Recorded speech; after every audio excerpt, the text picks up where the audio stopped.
Vous savez, quand on parle de cette question d'unité nationale, il y a ce qu'on appelle les aspects conjoncturels, mais qui tendent à devenir structurels, parce que cela fait 29 ans, 30 ans que ça s'est passé. Et il y a les aspects structurels de l'unité nationale. En ce qui concerne les aspects conjoncturels de l'unité nationale, il nous faut mettre en place, je dirais deux choses. Une commission nationale et abroger la loi d'amnistie de 1993. Si ces deux actions sont menées, et si nous avons une commission nationale, je suis heureux de voir dans cette salle le marabout, le sage marabout Bal, des hommes de sagesse, il est clair qu'on Bal et d'autres marabouts peuvent parfaitement siéger dans une commission de réconciliation nationale. Mais alors qu'ils seraient chargés, à l'image d'autres sociétés, d'autres communautés, d'autres pays, qui seraient chargés de faire la lumière. Qui a fait quoi, où, quand, comment? Qui serait également chargé, bien sûr, de voir la question des réparations au sens large. Parce que quand on parle de réparation, ce n'est pas seulement ceux qui sont morts, c'est également ceux qui ont perdu, qui ont eu des villages détruits, on le sait, qui ont eu des familles détruites, on le sait, qui ont perdu leur bétail, qui ont perdu leurs biens, parce que c'est des hommes d'affaires. Je respecte beaucoup les hommes d'affaires. Moi, je respecte beaucoup les hommes d'affaires. Et d'autres encore. Je voudrais enfin dire que la question de ce passif humanitaire, elle est donc large, elle n'est pas seulement limitée aux militaires, même si c'est bien sûr les régimes militaires qui sont à l'origine de ce passif humanitaire. J'ai entendu mon ami que c'est l'État qui est responsable de cela, mais dans l'État, je précise que c'est le régime militaire qui est responsable du passif humanitaire. Voyez, depuis 2-3 jours, nous dormons assez mal. Nous dormons assez mal et on ne sait jamais, à notre réveil, de quoi la Mauritanie sera-t-elle faite. Il est temps, on l'a dit, on le redit aujourd'hui, la place des militaires, c'est d'être dans les casernes. Il est temps que les militaires quittent le champ politique. C'est cela la vérité. Tous ces problèmes auxquels nous sommes confrontés d'instabilité depuis 1978 sont liés à l'intrusion des militaires dans la scène politique.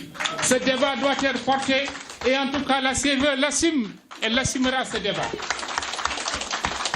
Les militaires actifs et les militaires retraités. Merci d'ajouter militaires actifs et retraités, mais enfin, encore les retraités ont plus d'excuses que ceux qui sont actifs. Le militaire actif doit nous protéger, nous sécuriser.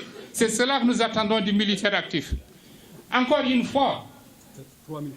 Merci, je respecterai les 3 minutes. Encore une fois, nous disons simplement en tant que CVE, il ne s'agit pas seulement de dénoncer. Quelles sont nos propositions?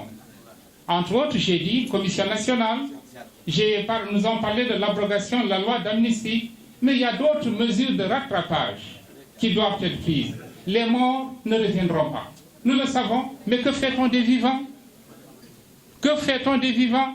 Nous avons un problème aujourd'hui de déséquilibre institutionnel.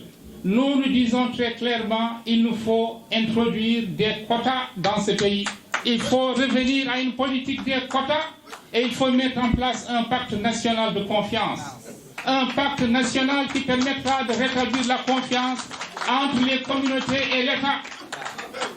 C'est ce pacte qui permettra demain de voir comment, au niveau des institutions à mandat, elles sont peut-être 15, mais que toutes les composantes nationales se sentent, se retrouvent dans ces institutions à mandat, c'est possible de le faire. Ça a été fait ailleurs, ça peut être fait ici également, en matière de recrutement également. En matière de recrutement. Mais je dois vous dire que j'ai beaucoup écouté l'actuel président sur les procédés qu'il faisait pour recruter, pour faire en sorte qu'il y ait à peu près tout le monde. Je ne doute même pas de sa bonne foi, mais je doute de l'efficacité des procédures et mécanismes de recrutement dans ce pays. Il n'est pas normal qu'un recrutement ne puisse concerner qu'une seule communauté dans ce pays. Nous avons tout intérêt, aussi bien au niveau institutionnel qu'au niveau de l'administration, au niveau de la diplomatie et au niveau économique, de faire en sorte que les Mauritaniens soient intégrés, qu'ils soient partout présents. C'est cela la vocation de la CVE. C'est ce débat que nous portons. En matière économique, il y a des pays qui font de telle sorte que le capital lui-même, il est quelque part socialisé à travers plusieurs composantes. Voilà comment on a réglé des problèmes en Afrique du Sud, pour ne pas citer ce pays. Mais il y a aussi d'autres mécanismes. C'est au niveau du management. Les sociétés qui ont un certain niveau en termes de capital, en termes de taille, ces sociétés-là doivent pouvoir avoir un management, une technostructure qui puisse représenter une certaine diversité. Voilà, chers amis, voici, chers amis, quelques propositions que nous allons faire dans les jours à venir et nous allons inviter toute la classe politique à discuter sur ces problèmes et à apporter des réponses concrètes aux problèmes qui sont posés à ce pays.